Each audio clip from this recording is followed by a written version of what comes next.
First MCQ है अपना, what clinical indicator is important for the nurse to assess after a client undergoes submucosal resection for a deviated septum. देखो, एक deviated septum का एक patient था, उसके क्या किया गया है, सब म्यूकोजल रिसेक्शन किया गया है, जिसे हम क्या बोलते हैं, एसएमआर। अब इस कंडीशन के अंदर नर्स को जो है वो क्या असेस करना है, ये आपसे पूछा है। What clinical indicator is important for the nurse to assess after a client undergoes a sub mucosal resection for a deviated septum. ठीक है, तो ऑप्शन देखिए क्या है, occipital headache, periorbital crepitus, expectoration of blood, या फिर changes in vocalisation. ASMR करने के बाद में कौन सा ऐसा क्लिनिकल इंडिकेटर अगर आपके सामने आएगा तो वो आपके सामने एक इम्पोर्टेंट रहेगा, उसको असेसमेंट करना और एचसीपी को बताना, हेल्थ केयर प्रोवाइडर को बताना, प्रायोरिटी क्या रहेगी यहाँ पे।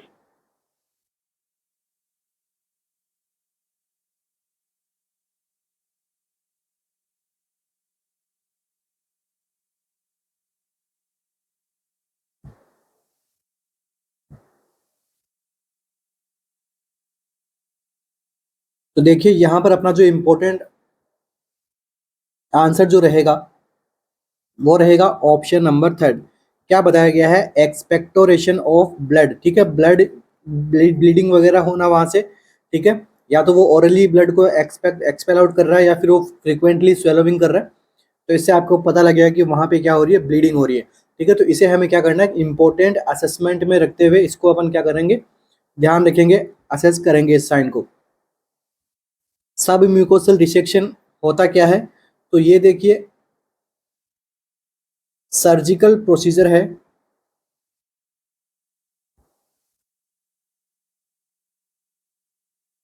used to treat a deviated nasal septum।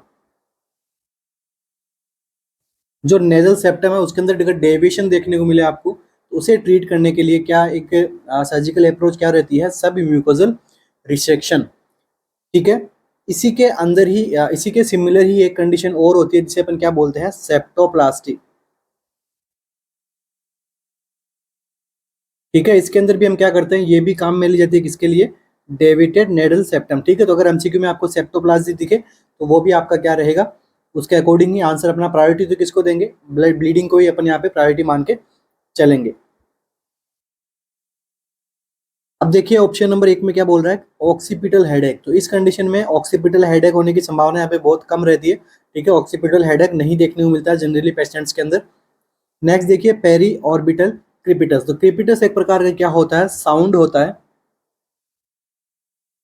जो कि आपको लाइक टिश्यू स्पेस है और उसके अंदर एयर चली जाए तो फिर वहां पर अगर कोई साउंड आ रहा है तो वो कैसा आएगा, क्रिपिटस साउंड। तो इस कंडीशन के अंदर पेरी ऑर्बिटल क्रिपिटस भी होने के चांसेस यहाँ पे बहुत कम रहती है,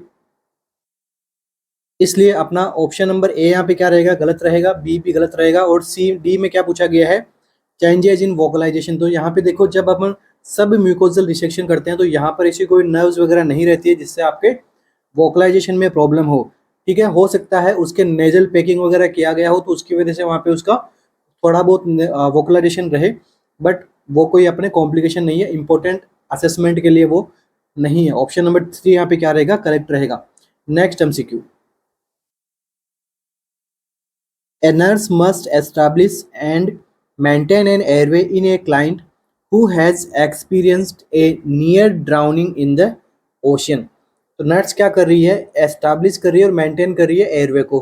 ठीक है, क्यों कर रही है, क्योंकि क्लाइंट को अभी भी क्या हुआ है, ड्राउनिंग, सी के अंदर वो, ओशन के अंदर वो उसका क्या ड्राउनिंग उसको हुआ है। ठीक है, for which potential danger should the nurse assess the client. अब जो ऑप्शंस में से कौन सा ऐसा और पोटेंशियल डेंजर रहेगा, ठीक है, इस कंडीशन के अंदर वो ओशन के अंदर कोई पेशेंट डूब रहा है। ठीक है, और एक तो हम प्रायोरिटी हमने क्या थी कि भाई एयरवे मेंटेन करो, हमने कर दिया। ठीक है, अब उसके बाद में और कौन से पोटेंशियल डेंजर के लिए, साइन के लिए नर्स को यहाँ पे क्या असेसमेंट करना है क्लाइंट का। तो क्या हो सकता है इस कंडीशन में, देखो एल्कलोसिस हो सकता है, renal failure, hypervolaemia, pulmonary oedema? क्या रहेगा अपना आंसर यहाँ पे?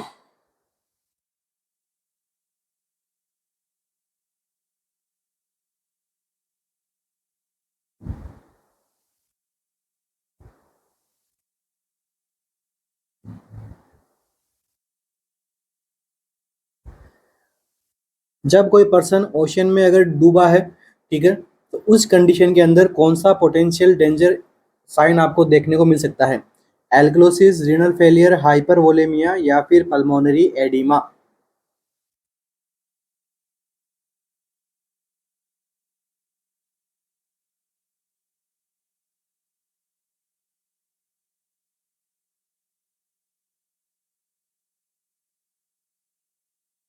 तो देखो, जब कोई क्लाइंट है, जब कोई पेशेंट है वो ओशियन के अंदर डूबा है, ठीक है, तो आपको एक बात तो ये मान के चलना पड़ेगा, ओशियन कैसे होते हैं, साल्टी वाटर होता है ओशियन के अंदर।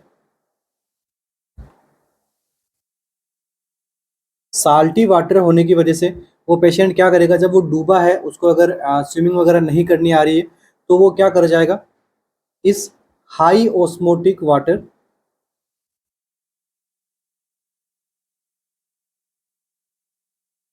ठीक है, इस हाई ओस्मोटिक वाटर को वो क्या करेगा, एस्पिरेट कर जाएगा।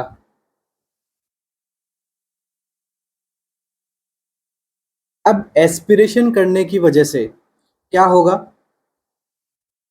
जो सराउंडिंग टिश्यू होंगे लंग्स में, एस्पिरेट कहाँ किया, लंग्स के अंदर। अब यहाँ पर जो इसके सराउंडिंग टिश्यू होंगे,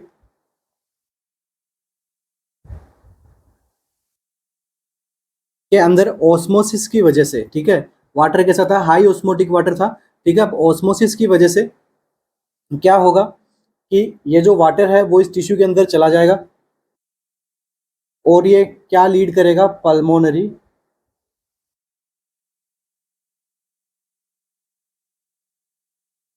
एडिमा। तो अपना आंसर क्या रहेगा यहाँ पे, ऑप्शन नंबर 4 यहाँ पे क्या रहेगा, करेक्ट आंसर रहेगा।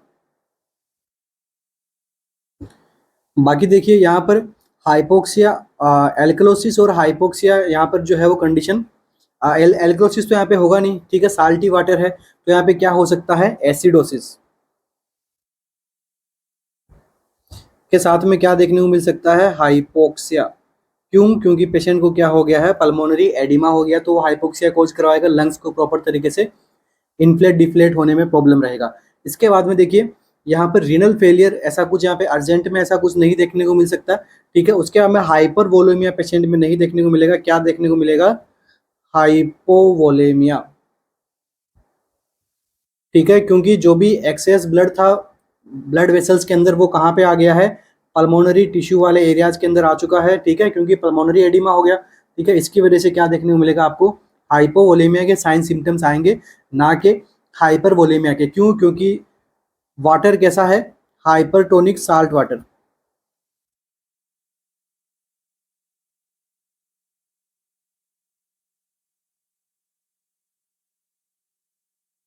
ठीक है, तो इस एमसीक्यू का अपना आंसर क्या रहा, option number 4 pulmonary oedema. Next MCQ, A nurse is caring for a post-operative client who had general anesthesia during surgery, ठीक है, नर्स क्या कर रही है, केयर कर रही है, पोस्ट ऑपरेटिव क्लाइंट है, ऑपरेशन हो चुका है उसका, हु हैड जनरल एनेस्थेसिया, जिसे क्या दिया गया था, जीए दिया गया था, जनरल एनेस्थेसिया उसको दिया गया था ड्यूरिंग सर्जरी।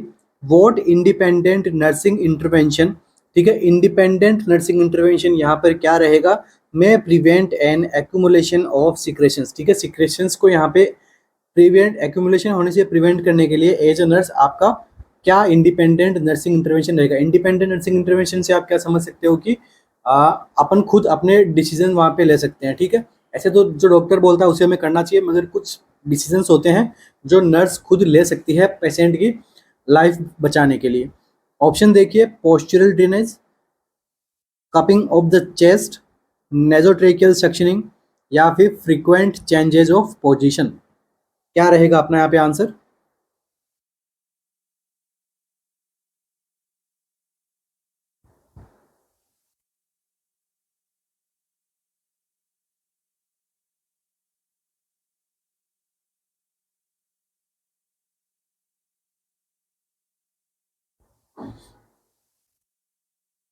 तो देखिए यहाँ पर तो एज जनरल्स आप क्या कर सकते हो, पोस्चुरल ड्रेनेज आप नहीं कर सकते, इंडिपेंडेंट नहीं है, ठीक है। कपिंग ऑफ द चेस्ट भी इंडिपेंडेंट नहीं है, डॉक्टर अगर सजेस्ट करेगा तभी करना पड़ेगा। नेजोट्रेकियल सेक्शन, ठीक है, अगर यहाँ पे नेजोट्रेकियल सेक्शन है, ठीक है, ये ऑप्शन क्या है कि करेक्ट हो सकता है, ठीक है, मगर ये करेक्ट क्यों नहीं होगा, क्योंकि देखिए यहाँ पे क्या पूछा गया है कि एक्यूमुलेशन ऑफ सिक्रेशन से क्या करना है, प्रिवेंट करना है, ना कि सक्शनिंग, ना कि एयरवे अगर बंद हो रहा है उसको प्रिवेंट करना है। मतलब ये आपका करेक्ट हो सकता था, मगर एक बार तुम आप निकाल दोगे फिर बाद में वापस वहाँ पे एक्यूमुलेट हो जाएगा, फिर आप निकालोगे फिर वापस हो जाएगा। हमें प्रिवेंट किससे करना है, एक्यूमुलेशन से प्रिवेंट करना है। तो यहाँ पे आपका बेस्ट आंसर क्या रहेगा, फ्रीक्वेंट चेंजेज ऑफ पोजीशन, ठीक है। अगर आप फ्रीक्वेंटली पोजीशन को चेंजेस करते रहोगे तो इससे क्या होगा कि जो एक तो चेस्ट एक्सपेंशन मैक्सिमाइज होगा,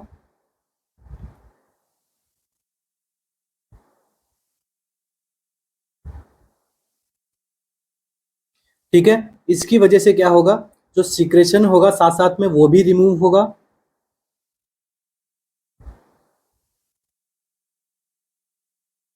ठीक है। इसके साथ में और क्या होगा, मेंटेन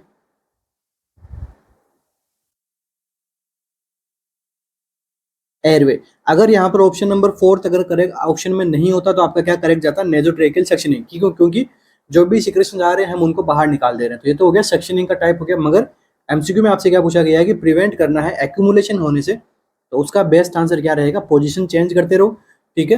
तो एक्यूमुलेट यहाँ पे होगा नहीं, क्योंकि प्रॉपर तरीके से लंग इन्फ्लेट डिफ्लेट होगा, प्रॉपर तरीके से वो वर्क करेगा तो पेशेंट के लिए अच्छा रहेगा, एक्यूमुलेट नहीं होगा एक जगह पे।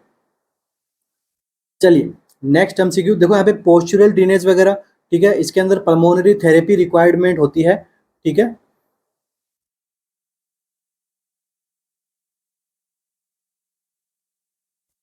पल्मोनरी थेरेपी यहाँ पे रिक्वायरमेंट होती है, जिसके लिए कौन रिक्वायर होता है, हेल्थ केयर प्रोवाइडर। इसलिए आपके दोनों ऑप्शंस यहाँ पे फर्स्ट एंड सेकंड यहाँ पे करेक्ट नहीं होगा।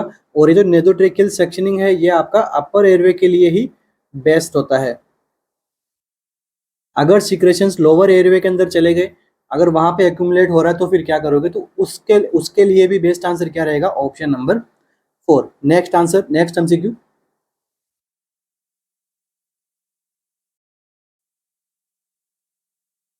In what position should the nurse place a client recovering from general anaesthesia.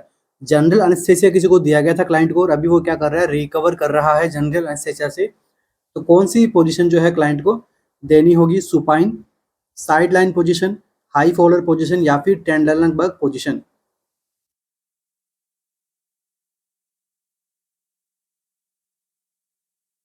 Simple सा एमसीक्यू पूछा गया कि आफ्टर जीए आपको कौन सी पोजीशन यहाँ पे प्रीफर करनी होगी क्लाइंट को।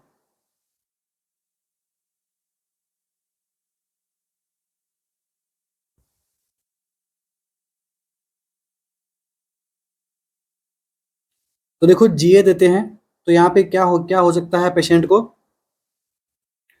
एयरवे ऑब्स्ट्रक्ट हो सकता है, रीजन कुछ भी हो सकता है। आप सपोज रीजन के लिए बोले तो अपन देख सकते हैं सिक्रेशंस, ज्यादा सिक्रेशंस हो जाए, टंग यहाँ पे पीछे की तरफ प्रोट्रूड हो जाए, ठीक है, और भी बहुत सारे रीजन हो सकते हैं, क्योंकि और साथ साथ में गैग रिफ्लेक्स एब्सेंट रहता है,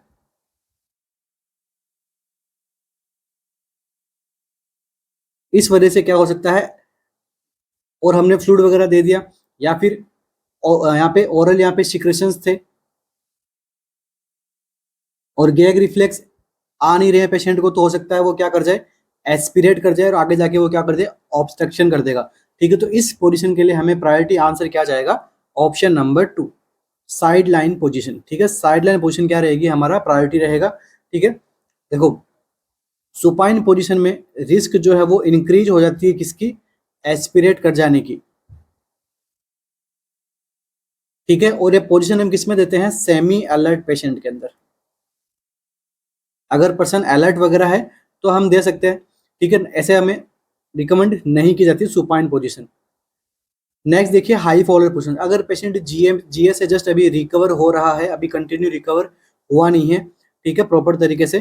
तो इसको हम हाई फॉलोअर पोजीशन देंगे, तो ये पेशेंट को जब हम बिठाएंगे तो इसकी जो नेक है उसके अंदर होल्ड आएगा नहीं, क्योंकि अभी तक प्रॉपर तरीके से यहाँ पे इफेक्ट गया नहीं है जनरल एनेस्थेसिया का। तो हो सकता है इसकी अपनी टंग जो है वो नीचे की तरफ झुका देगा, तो एयरवे और जरा ऑब्स्ट्रक्ट हो सकता है। तो हाई फॉलोअर तो हम यहाँ पे कभी नहीं देंगे, और टेंडरलंग बग पोजीशन भी हम यहाँ पे प्रोवाइड नहीं करते हैं, क्योंकि ये ब्रीथिंग से इंटरफेयर करेगी। ब्रीथिंग से क्या करेगी, इंटरफेयर करेगी, प्रॉपर तरीके से ब्रीथिंग नहीं हो पाती है। अगर हम टेंडरलंग बग पोजीशन देंगे तो आपका बेस्ट आंसर क्या रहेगा, साइड लाइन पोजीशन रहेगा। एक तो साइड लाइन पोजीशन रखने की वजह से क्या होगा, प्रॉपर ड्रेनेज, जो ओरल सिक्रेशंस वगैरह आए थे वो प्रॉपर तरीके से ड्रेनेज हो जाएंगे। ड्रेनेज हो जाएंगे तो क्या करेंगे, प्रिवेंट एस्पिरेशन,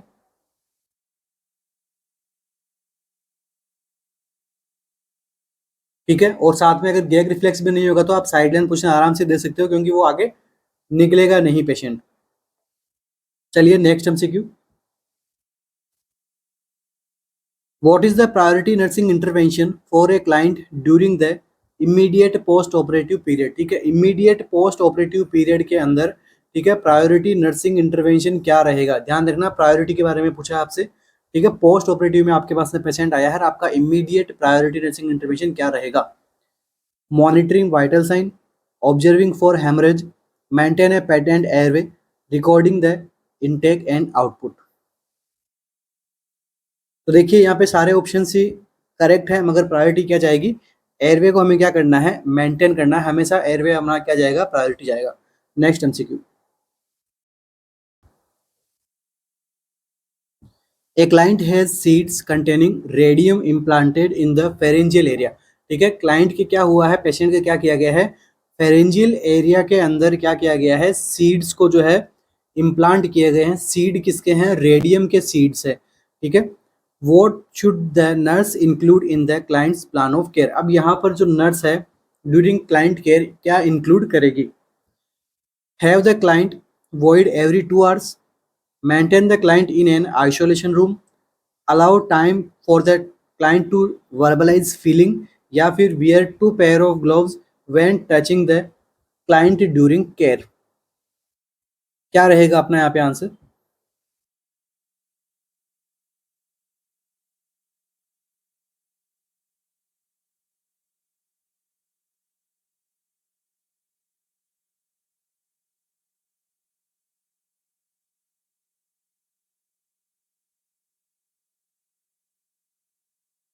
तो देखिए, जब कभी रेडियम इम्प्लांट वगैरह किया जाता है तो वहाँ से क्या होती है, रेज निकलती है, जो कि क्या रहती है, डायरेक्ट बॉडी के लिए हार्मफुल रहती है। तो ऐसे केसेस के अंदर अगर आप नॉर्मल ग्लव्स वगैरह पहनोगे तो यहाँ पे इफेक्ट नहीं होगा आपके ग्लव्स वगैरह से।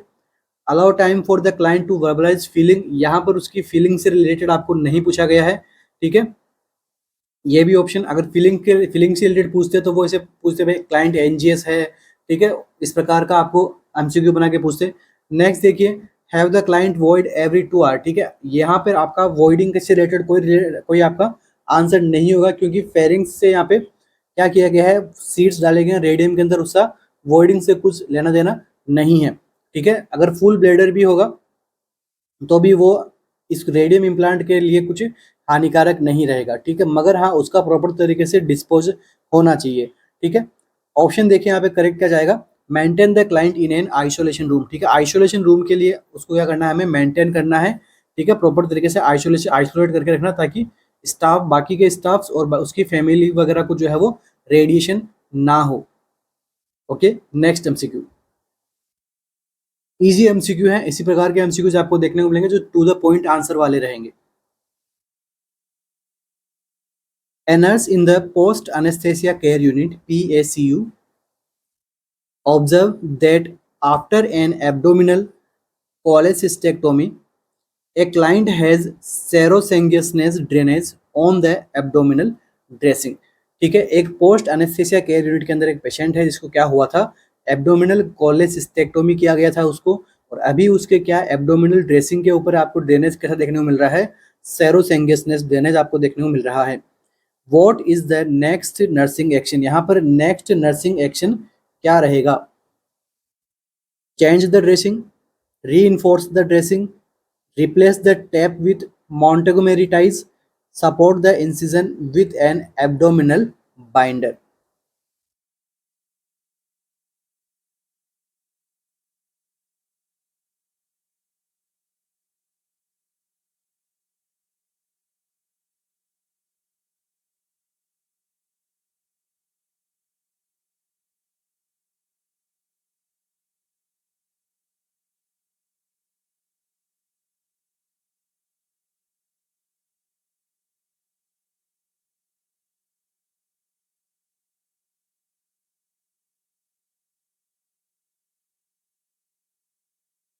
तो देखिए यहाँ पर सेरोसेंगेसनेस फ्लूइड आ रहा है, ठीक है। तो अपना आंसर क्या जाएगा करेक्ट यहाँ पे? ऑप्शन नंबर 2, ठीक है। रीइंफोर्स करना है, वापस आपको जो है वो ड्रेसिंग को वापस आपको रीइंफोर्स कर देना है। तो देखिए सबसे पहले तो ये है क्या? सेरोसेंगेसनेस है क्या? एक प्रकार का एक्सुडेट है। तो कितने टाइप के एक्सुडेट होते हैं, ठीक है। जब कभी सर्जरी वगैरह परफॉर्म करते हैं तो एक्सुडेट क्या होते हैं? ओपन वुंड से क्या होते हैं? सिक्रेटेड होते हैं, ठीक है। तो अब देखिए कुछ टाइप्स होते हैं एक्सुडेट के। फर्स्ट वन जो टाइप होता है वो कौन सा होता है? सेरस। सेरस के अंदर आपको किस प्रकार दिखता है? क्लियर फ्लूइड का बता रहा हूँ। अगर एक्सुडेट फ्लूइड अगर सेरस टाइप का अगर आपको एग्जामिनर पूछता तो सेरस कैसा रहता है? क्लियर रहता है, थिन रहता है, ठीक है, और वाटरी फ्लूइड रहता है। इसके बाद में सेकंड जो आपसे ये पूछा गया है सेरोसेंगेसनेस, तो ये किस प्रकार का रहता है? लाइट रेड एंड पिंक ह्यू, ठीक है। Light red and pinkish colour का ये रहता है। इसके बाद में नेक्स्ट पूछा जाता है थर्ड वाला सेंगियसनेस। तो सेंगियसनेस में क्या देखने को मिलता है? ब्राइट रेड, और ये इंडिकेट करता है हेमरेज को। तो यहाँ पर क्या करना है? हमें हेल्थ केयर प्रोवाइडर को बताना है, ठीक है। मगर यहाँ पे आपसे क्या पूछा गया है? सेरोसेंगेसनेस फ्लूइड आ रहा है, मतलब ये एक नॉर्मल कंडीशन है। बस हमें क्या करना है? ड्रेसिंग को वापस से रीइंफोर्स करना है, ठीक है, और हमें यहाँ पे कुछ नहीं करना। इसके बाद में जो फोर्थ वन जो टाइप रहता है एक्सुडेट का वो कैसा रहता है? पुरुलेंट। तो पुरुलेंट के अंदर आपको नाम से पता है कैसा रहेगा ये? थिक रहेगा, ओपेक रहेगा, मतलब क्लाउडी नेचर रहेगा इसका, ठीक है।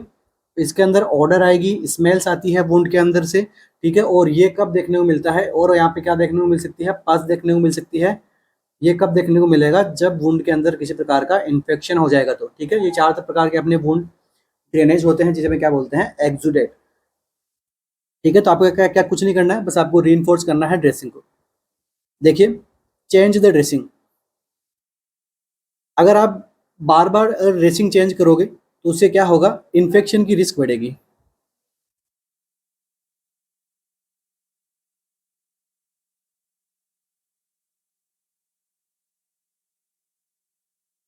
Replace the tape with Montgomery ties. तो देखो मॉन्टेगोमेरी टाइज कब काम में ली जाती है? जब हमें फ्रीक्वेंट ड्रेसिंग चेंज करनी पड़ती है,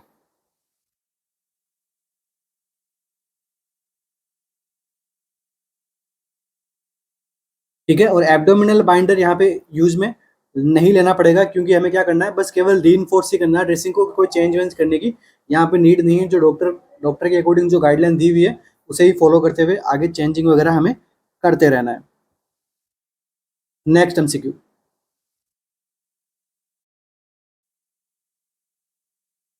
4 days after abdominal surgery, a client has not passed flatus and there are no bowel sound, ठीक है। 4 दिन बाद में अभी तक जो है वो क्लाइंट के एब्डोमिनल सर्जरी की गई थी, मगर अभी तक 4 दिन बाद में अभी तक उसने कोई प्रकार का फ्लैटस पास आउट नहीं किया है और बोवेल साउंड भी नहीं देखने को मिले हैं। Paralytic ileus is suspected. जब असेसमेंट वगैरह किया गया तो आपने क्या देखा? क्लाइंट को क्या हो गया है? पैरालाइटिक इलियस हो गया है। What does the nurse conclude is the most likely cause of the ileus? अब यहाँ पर क्या कंक्लूड निकलेगा इलियस के होने का? यहाँ पे मोस्ट लाइकली कॉज क्या है? Decrease blood supply, impaired neural functioning, perforation of the bowel wall, या फिर obstruction in the bowel lumen.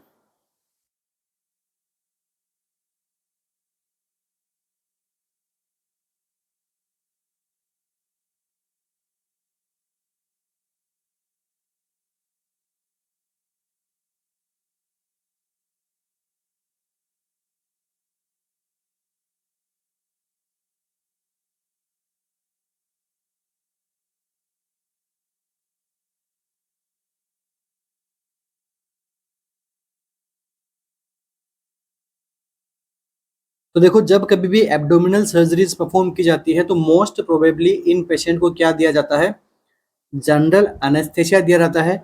तो ये क्या जनरल एनेस्थेसिया की वजह से कॉम्प्लिकेशंस के रूप में क्या होती है, कंडीशन डेवलप होती है जिसे अपन क्या बोलते हैं, पैरालाइटिक इलियस। ठीक है, पैरालाइटिक इलियस के अंदर क्या होता है, डिमिनिश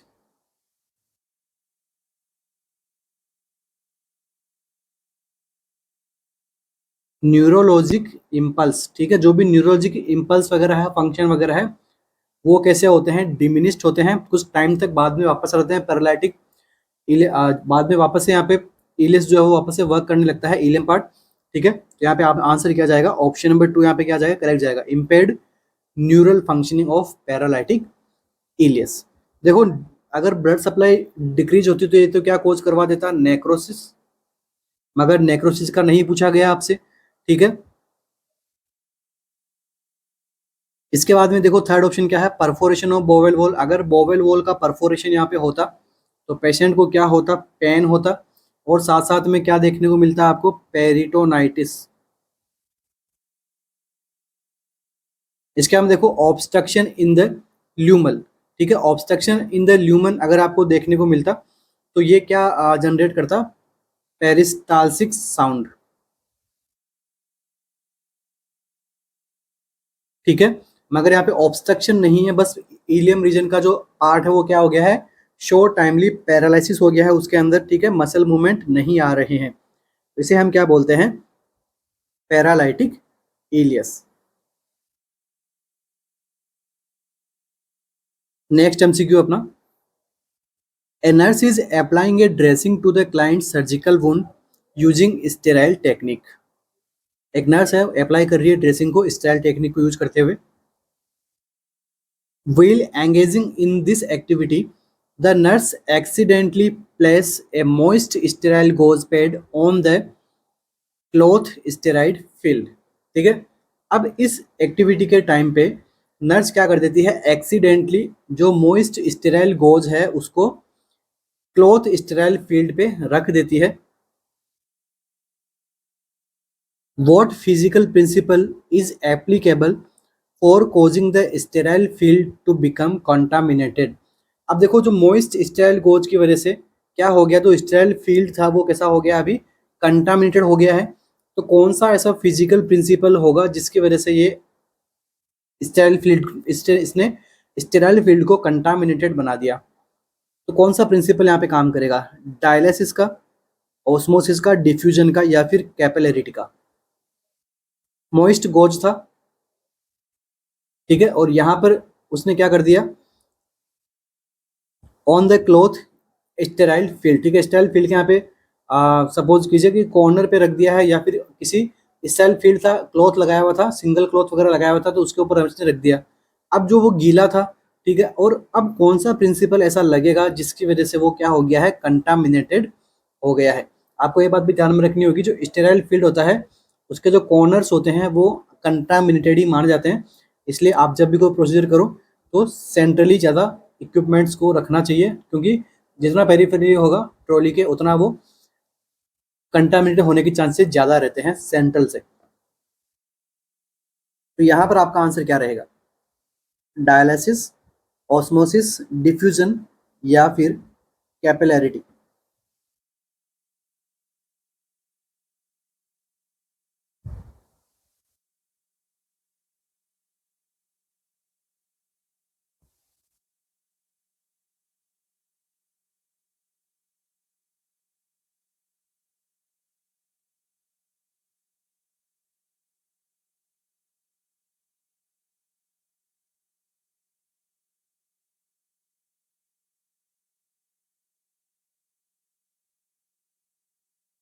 तो देखो, यहाँ पर जो फिजिकल प्रिंसिपल लगेगा वो होगा कैपिलैरिटी। ठीक है, वॉजपीस की जो कैपिलैरिटी है उसकी वजह से उसने क्या कर लिया, ठीक है, मोइस्ट था, उसके अंदर क्या था, वाटर था, तो उस वाटर ने क्या कर लिया कि नीचे के जो ऑर्गेनिज्म थे उसको उसने क्या कर लिया, एब्जॉर्ब कर लिया। ठीक है, क्योंकि गोजपीस के अंदर क्या रहते हैं, फाइबर्स रहते हैं। ठीक है, तो वो क्या कर लेते हैं, माइक्रोऑर्गेनिज्म्स को एब्जॉर्ब कर लेते हैं। तो यहाँ पे क्या, कैपिलैरिटी के सिद्धांत की वजह से वो क्या हो गया है, कंटामिनेटेड माना गया है। ऑस्मोसिस के अंदर क्या होता है, अब देखिए ऑस्मोसिस का क्या मीनिंग होता है। ऑस्मोसिस का मीनिंग होता है कि वाटर का मूवमेंट करना किसके द्वारा, सेमी परमिएबल मेम्ब्रेन, ये हो गया ऑस्मोसिस। डिफ्यूजन का क्या मीनिंग होता है, डिफ्यूजन का मीनिंग होता है कि मॉलिक्यूल्स मूव करते हैं from high to low concentration, इसे हम क्या कहते हैं, डिफ्यूजन। ठीक है। और डायलिसिस क्या होता है, एक प्रोसेस होती है जिसके अंदर सेपरेशन किया जाता है, ठीक है, जो वेस्ट प्रोडक्ट रहता है उनका। ठीक है। तो यहाँ पर आपका आंसर क्या जाएगा, कैपिलैरिटी। अगर आपको इन तीनों का मीनिंग पता होगा फिर भी आप अपना आंसर कर पाओगे, अगर आपको कैपिलैरिटी का मीनिंग नहीं पता है तो ऐसे क्वेश्चंस के लिए हमें क्या करना चाहिए, जो एमसीक्यू जो रेशनल आपको ऐसा लगता है कि ये यहाँ पे करेक्ट नहीं, तो उसको एक्सक्लूड करते हुए भी अपन अपने आंसर पे पहुंच सकते हैं। Next MCQ, a nurse is preparing to change the client's dressing. What is the reason for using surgical asepsis during the procedure है। ठीक है, नर्स क्या कर रही है, क्लाइंट को प्रिपेयर कर रही है ड्रेसिंग चेंज के लिए, वो कौन सी स्टेप्स फॉलो कर रही है, सर्जिकल asepsis के स्टेप फॉलो कर रही है। तो इसका रीजन क्या है, keep the area free from micro organism, confines microorganism to the surgical site, protect self from microorganism in the wound, reduce the risk for growing opportunistic microorganisms। ठीक है, सर्जिकल असेप्सिस का यूज क्यों करते हैं, क्या रीजन है इसका।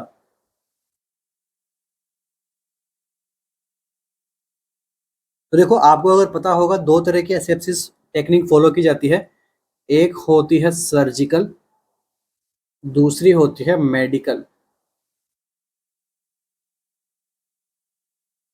इस ऑप्शन के अंदर जो आपको ऑप्शंस दिख रहे हैं यहाँ पर दोनों की डेफिनेशन दी गई है, एक है सर्जिकल असेप्सिस, दूसरी है मेडिकल असेप्सिस।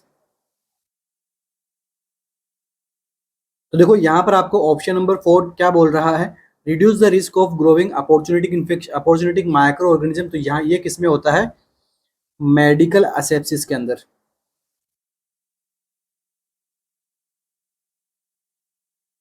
तो सर्जिकल असेप्सिस कौन सी है, option number 1, keep the area free from micro organism.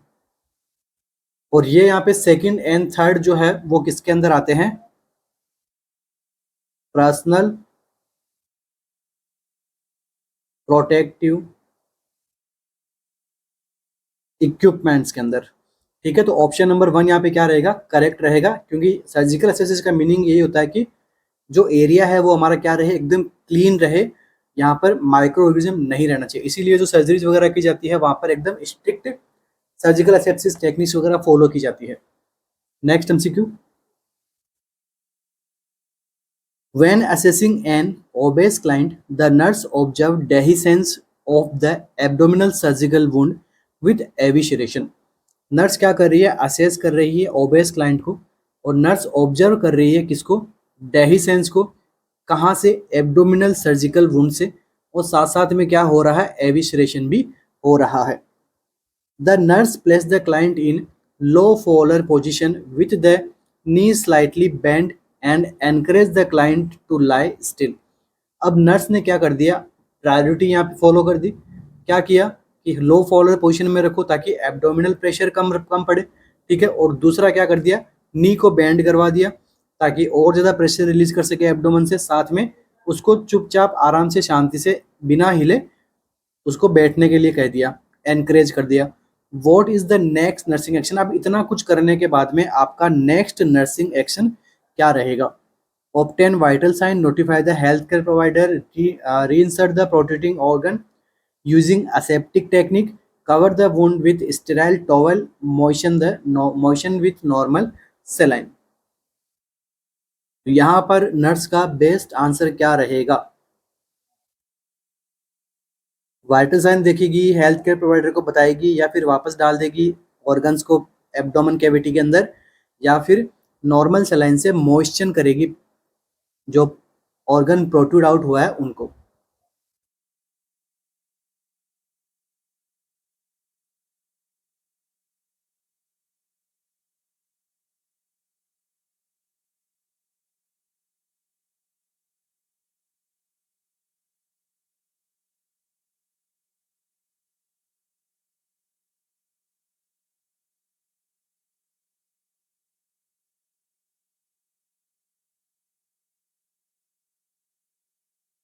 क्या रहेगा आंसर? तो देखिए यहाँ पर जो आंसर रहेगा अपना, वो रहेगा ऑप्शन नंबर 4। क्या करेगी नर्स कि सबसे पहले क्या करेगी, नॉर्मल सलाइन को एक टॉवेल के अंदर डालेगी, टॉवेल को मोशन करेगी, फिर उस टॉवेल से या फिर उस गॉज पे से उस मॉप से क्या करेगी, जो ऑर्गन बाहर निकला है उसके ऊपर ढक के उसको क्या करेगी, मॉइस्चराइजर देगी, ताकि उसके अंदर नेक्रोसिस इस्चेमिया ना हो। ठीक है, और ये जो कंडीशन आपको बताई गई है, ये बताई गई है डेहिसेंस और एविसेशन। डेहिसेंस के अंदर क्या होता है, जो वुंड की जो एजेज होती है वहां से क्या होता है, सुचर टूट जाते हैं। ठीक है, और एविसेशन में क्या होता है, जो इंटरनल एब्डोमिनल ऑर्गन जो होता है वो यहाँ से बाहर आने लगते हैं। ठीक है, ई से एक्सपेल, आप ऐसे याद कर लेना, ई से एक्सपेल आउट होना। ठीक है, कौन, एब्डोमिनल ऑर्गन्स।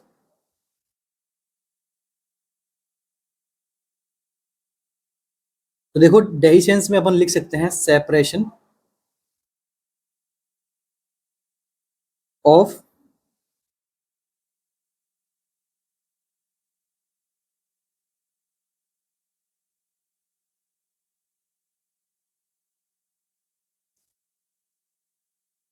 ठीक है, जो वुंड की जो लेयर्स वगैरह थी उनका क्या हो गया, सेपरेशन हो गया है, स्टिच वगैरह टूट गए होंगे, या फिर और भी कोई रीजन से जो एजेस थी वो उनका क्या हो गया, सेपरेशन हो गया। या फिर कंटिन्यू एब्डोमेन प्रेशर लगता है तो चांसेस ज्यादा होते हैं एब्डोमेन साइड पे होने के। ऐसे एविस्ट्रेशन का क्या मतलब होता है, एक्सट्रूजन ऑफ इंटरनल ऑर्गन्स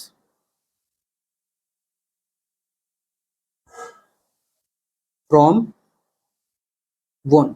ठीक है, वुंड से इंटरनल ऑर्गन्स का बाहर निकल, क्या कहलाता है, evisceration. Next MCQ, while caring for a client with a portable wound drainage system, a nurse observed that the collection chamber is half full and empties it. What is the next nursing intervention?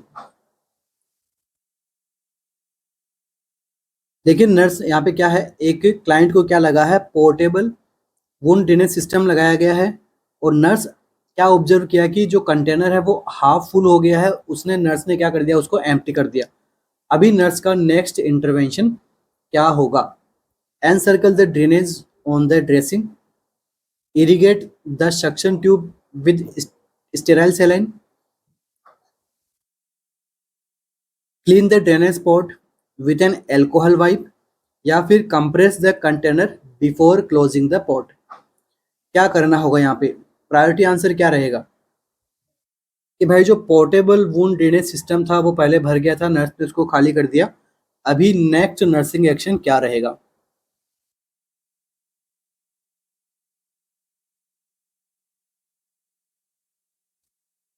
क्या रहेगा answer? तो देखिए, जो portable drainage system जो रहता है वो किस पे काम करता है, ये हमारा काम करता है नेगेटिव प्रेशर पे। ठीक है, ड्रेनेज सिस्टम है तो वो नेगेटिव प्रेशर पे काम करेगा, ताकि जहाँ से एक्सेस फ्लूइड निकल रहा है उसको बाहर निकाला जाए। तो इनके अंदर अब जब हमने इनको खाली कर दिया है तो अब नेगेटिव प्रेशर वापस बनाएंगे कैसे?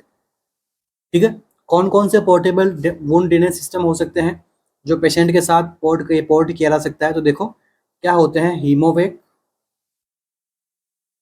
या फिर इन्हें हम क्या बोल सकते हैं, रोमोवेक।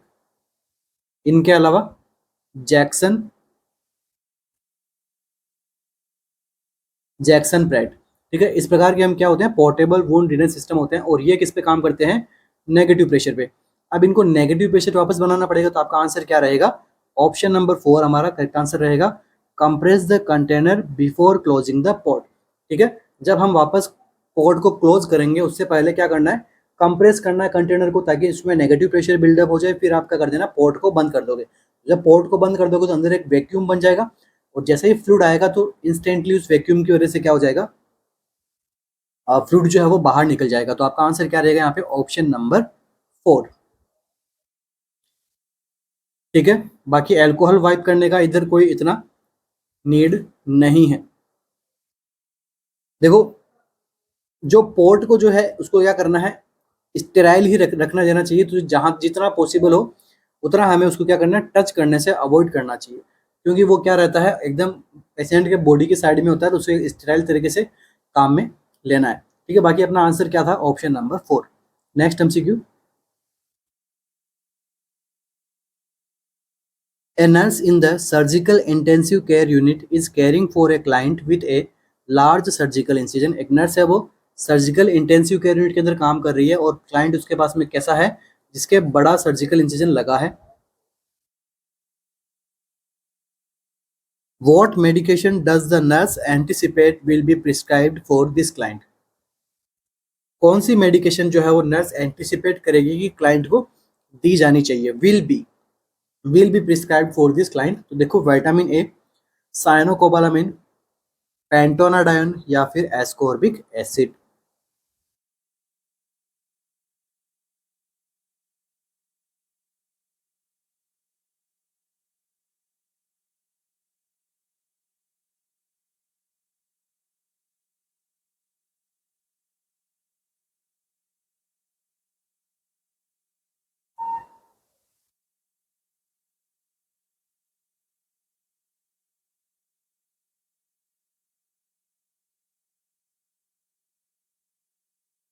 तो देखो यहाँ पर देखो, साइनोकोबालामाइन किसके लिए काम में, किसके लिए अच्छा रहता है, रेड ब्लड सेल के सिंथेसिस के अंदर, और दूसरा किसके लिए काम में आता है,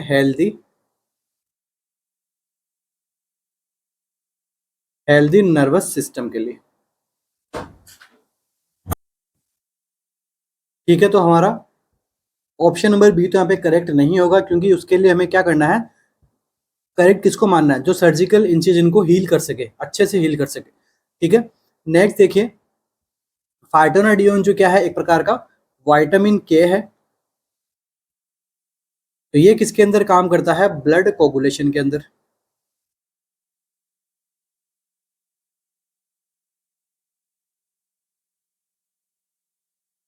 तो ब्लड कोगुलेशन रिलेटेड आपसे नहीं पूछा गया है।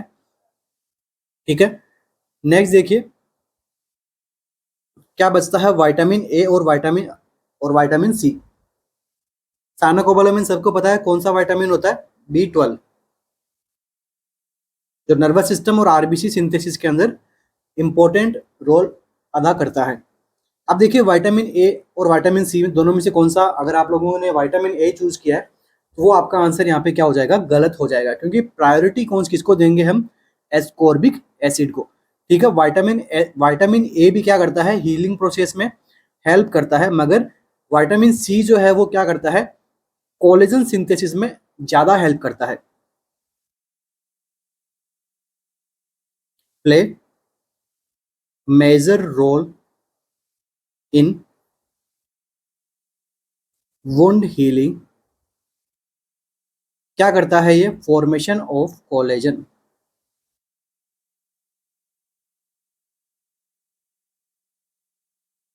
और कोलेजन किसमें काम में आते हैं, ठीक है, कनेक्टिव टिश्यूज को बनाने के लिए हमें क्या चाहिए, कोलेजन चाहिए, प्रोटीन्स चाहिए, तो उनमें ज्यादा मेजर रोल किसका होता है, एस्कॉर्बिक एसिड का। और विटामिन ए जो है वो आपके लिए आई साइट के लिए, विजन के लिए काफी इंपॉर्टेंट होता है, ये भी हीलिंग प्रोसेस करता है, मगर आपका आंसर किस जाएगा, एस्कॉर्बिक एसिड को। ठीक है, जो कि क्या होता है, विटामिन सी। नेक्स्ट एमसीक्यू, इसी प्रकार के एमसीक्यू जो है वो पूछे जाता है एग्जाम के अंदर। ठीक है, और बच्चे अगर आधा अधूरा पढ़ के जाते हैं तो उनको पता है विटामिन ए भी हीलिंग के अंदर काम करता है, सी भी करता है, कंफ्यूज होके विटामिन ए आंसर दे देते हैं, बट ज्यादा इफेक्टिव कौन रहता है, ये आपसे एग्जामिनर आपसे पूछते हैं। नेक्स्ट एमसीक्यू करते रहिएगा, कीप ग्राइंडिंग। Thank you.